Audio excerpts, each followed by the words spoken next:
Hey guys, what's up? It's Jonathan with One Big Impact. Today we're actually on the first day. We just finished up the challenge of the 30-30 challenge. Now we're on phase 2 of a low carb diet where we're actually doing 40 grams of carbs per day roughly. And this is kind of like the beginning of maintenance stages. We're reintroducing some different foods and things like that. So I wanted to go over my meal plan. This is meal plan number 1 for the first 7 days. I'm kind of excited because there's actually a lot of things that are being reincorporated into my meals, which is kind of cool. So first of all, let me say for breakfast, I just had breakfast. I had 2 ounces of turkey sausage, 1 tablespoon of olive oil, 2 large eggs, and 2 small tomatoes. These are the small tomatoes that I use, these little guys here. Hopefully you can see them. I'm not a big fan of tomatoes. I think they taste like shit. Like these were especially shitty. So I'm supposed to be recommending them to you, but like maybe if you like tomatoes, these are called like grape tomato raisins. Like they were sour and they were gross. But you have to learn to be eating because you're trying to make a change, not necessarily because you're trying to gorge yourself or whatever like I'm pretty famous for. So and that was actually breakfast. So next is my snack, which I actually ate my snack first today. So my snack consists of cottage cheese and pineapple chunks, and it's a half a cup of pineapple chunks. Damn, I got the one with syrup in it. That's okay. And then half a cup of cottage cheese. And like I'll tell you right now, like this, if you were doing like the induction phase or whatever, this snack right here is like blowing you out of the water. It's like 14 grams of carbs right there. That's going to be one of my heaviest carb meals throughout the whole day. That's almost a whole day of the induction phase, so it's a totally different type of thing. And then for lunch, I'm going to do, it's actually a pretty big lunch. It's like 15 grams of carbs for your lunch, which is cool. I'm a big fan of like bigger meals versus tiny meals spread out. You're going to do 6 ounces of salmon or fish or chicken or whatever you're looking to do. I mean, it's your choice, your protein, you pick. 1 cup of mixed greens. This time I did like romaine premium salad because it just looked a hell of a lot more appetizing. I don't know, that's why I did it. But I checked the count, it looks good. And then we're going to do a 1/4 cup of sliced cucumbers. These things are weird, I don't even like touching them. I don't know why, but I don't. And then a 1/4 cup of sliced mushrooms. And I just go for whatever's cheapest. Mushrooms are pretty good. They do have actually some really good vitamins in them and stuff. And they're super low in carbs. Almost non-existent. I think it's like 0.6 per serving or something like that. And along with that, you're going to do 2 tablespoons of dressing, like ranch or whatever. Just make sure your carb count's really low. And then my snack, I don't have it here, is going to be an Atkins shake. That's my second snack. And make sure it's the 1 gram, not the 2 gram or the 3 gram shake. And then for dinner, I'm going to have, I got my chicken here. 6 ounces of chicken, 2 cups of mixed greens, and half a Haas avocado. These are a crapshoot, man. Apparently, I just got a cool person that taught me something at work, which was I was actually pretty thankful of. Right here, if you can see, they have that little nub on it. If you don't pop them off because then you're going to make the fruit go bad or the vegetable go bad. Whatever the hell it is. Is it a fruit? I guess it's a fruit. I don't know what the hell it is. I know it's good for you. It's got healthy fats and some carbohydrates. But if you just barely lift up the lid here and you look under, and if it's green underneath it, if there's still some green underneath it, then it's ripe. So it's good to go. So, which is a pretty cool little trick. And then next is 2 tablespoons of dressing of your choice. So that's literally everything I'm eating for the day. I'm going to run through it again like I do every time. I hope this is helpful because I talk in between and stuff.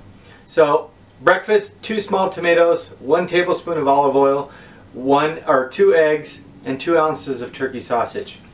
For my next meal, it's going to be a half a cup of fresh pineapple chunks, half a cup of cottage cheese. My lunch, 6 ounces of salmon. Oh, I forgot this. 1/3 cup of wild rice, 1 cup of mixed greens, a 1/4 cup of sliced cucumbers, 1/4 cup of sliced mushrooms, and 2 tablespoons of dressing. My next snack is going to be the shake, 1 gram shake, and then dinner is going to be 6 ounces of chicken, 2 cups of greens, half of a Haas avocado, and 2 tablespoons of dressing of your choice. So that's my meal plan for 7 days. I am going to be kicking off a few months here, probably of this phase.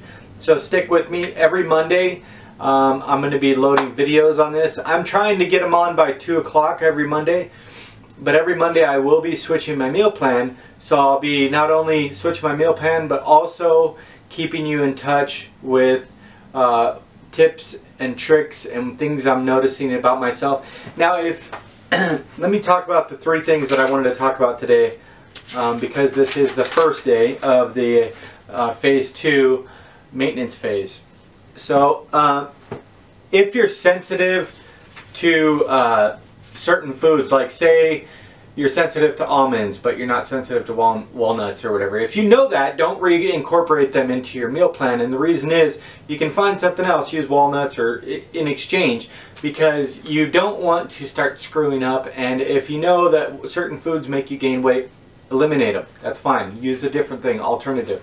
And that's good that you know your body. But if you don't, and you don't know what your triggers are or whatever, and you're kind of weight sensitive or you're freaked out about it, okay, so slowly, very slowly reintegrate foods. Maybe instead of going from 20 to 40, go from 20 to 25, from the induction phase 1 to induction phase 2, or to maintenance phase 2. And the reason you'll do that is because you'll add those almonds.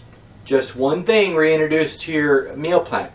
And then the next week, if everything's cool with that, if the next week you want to try to reintegrate some stuff, reintegrate pineapple chunks. And then the next week, and if everything's staying okay, and then suddenly say you come to cottage cheese and you're like, pew, you start gaining weight like the first week. Okay, back away. Now you know what your trigger is. You stay away in your whole life that cottage cheese is going to make you gain weight. So that's really cool. Part of this is kind of understanding what your body does, because each one of us are different. I might be sensitive to cottage cheese. You may be sensitive to pineapple chunks or whatever, and that's okay. That's perfectly fine. We don't know, who's sensitive to what. So that's what this phase is pretty much about, being able to understand your body a little bit better. So number 2, I would say I would believe that the most important thing with this diet, lifestyle change, whatever you want to call it, I call it a lifestyle change because we've lived our entire lives being overweight, or maybe you haven't, maybe you're just a little overweight, or you just want to eat healthier or whatever. Consistency. If you're not consistent with this, you're not consistent with your exercise, if you're not consistent with your work, if you're not consistent with your sports or your hobbies or whatever, any of that is going to affect your life. Consistency, promise you, is the key to success of everything. If you're trying to work towards something, do you be like, oh, I'm going to work towards this associate's degree. I'm going to go to school for 3 months, fail all my classes, and probably never go back. Are you going to get your degree? No, you're not. Consistency is the key. Be consistent with your meals, your times, everything as much as you possibly can. I know sometimes it's hard, but as much as you can, be consistent, because that's important. That's one of the most important factors of this type of lifestyle. And number 3, I want you to have fun. Enjoy the new foods that you're incorporating into your plan, and let yourself know that you're awesome because you're at this point because you're successful on the previous one. And you may be just coming into this, you may be like, you know what, I don't really need to lose a lot of weight, but I want to do the Atkins 40 or whatever, and that's basically what this is. That's perfectly fine. So this is phase 2, or Atkins 40, or low carb 40, or keto 40, or whatever you want to call it. If you're wanting to check out our other videos, please go back, and we have a full, every single day for the last 30 days I made a video on the induction phase, so go check those out. I have a whole playlist. My website is available, up and running. I'm working through some stuff, but it's looking good. It's called livemyfitlifestyle.com. Also, we have a great Facebook group, tons of amazing members. I couldn't even tell you how awesome these people are. It's called Healthy Living for a Healthy Life. A lot of people on there are steered towards low carb, but there's a lot of people that aren't steered towards low carb, and they're just trying to make their life with healthier changes and stuff like that. And regardless of the different things or different balance of people, we're a great family, and we do really cool things to inspire each other, support each other, share recipes with each other, share new ideas, fun things. People do challenges and work with each other, so it's really cool. It's really positive. I'm trying to think of anything else that I need to cover. I will be also adding this week, again today, I will be adding my training program that I'm going to be doing for a 5K. That's going to be available on my website, as well as I'm going to do one video per week on Monday, just simultaneously while doing these videos on phase 2.